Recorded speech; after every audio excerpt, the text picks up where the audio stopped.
তো বন্ধুরা আজকে বেরিয়ে পড়লাম টাটা আইপিএল ফ্যান পার্কে খেলা দেখতে। আর যেতে যেতে হট করে দাঁড়িয়ে পড়লাম চায়ের দোকান দেখে, কারণ কিছু খেয়ে তারপর যেতে হবে। আর চায়ের দোকানে গিয়ে তাড়াতাড়ি অর্ডার করে দিলাম গ্রিন টি এবং সঙ্গে সঙ্গে চলেও আসলো গ্রিন টি। তারপর গ্রিন টি খেয়ে তাড়াতাড়ি রওনা দিলাম ফ্যান পার্কের উদ্দেশ্যে, কারণ খেলা শুরু হয়ে গেছে। আর বন্ধুরা বলতে বলতে চলেও আসলাম ডিএল রয় মেমোরিয়াল ডিস্ট্রিক্ট স্টেডিয়াম, যেখানে এই ফ্যান পার্কটি আয়োজিত হচ্ছে। আর তার সঙ্গে স্টেডিয়ামটা দেখতেও খুব ভালো লাগছে, কারণ খুব সুন্দর করে সাজিয়ে তুলেছে। আর এটা হচ্ছে সেই ফ্যান পার্কের প্রবেশ পথ। তারপর বন্ধুরা প্রবেশ করানোর পথে হাতে একটা ব্যান্ড এবং সবকিছু চেক করে তারপর প্রবেশ করালো। আর ফ্যান পার্কে প্রবেশ করে সবার আগে চোখ পড়লো বড় একটা স্ক্রিনে, যেখানে আইপিএল খেলাটা দেখানো হবে। এবং বন্ধুরা এখানে আইপিএল দেখানোর পাশাপাশি রয়েছে বিভিন্ন গেমস খেলার সুযোগ। তার মধ্যে রয়েছে বন্ধুরা ক্রিকেট খেলা, ভিডিও গেমস ও বিভিন্ন ধরনের গেমস। আর এই গেমসগুলোর মধ্যে আমিও একটা গেমস খেলতে শুরু করে দিলাম, যদিও পারছিলাম না ঠিক করে, তাও ভালো করে খেলার চেষ্টা করছিলাম।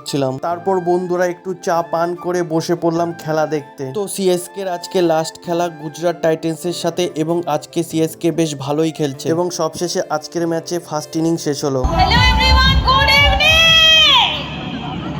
আমরা কমেন্টে শুনেছি কৃষ্ণনগরের কথা, তোমরা শুনলে কি?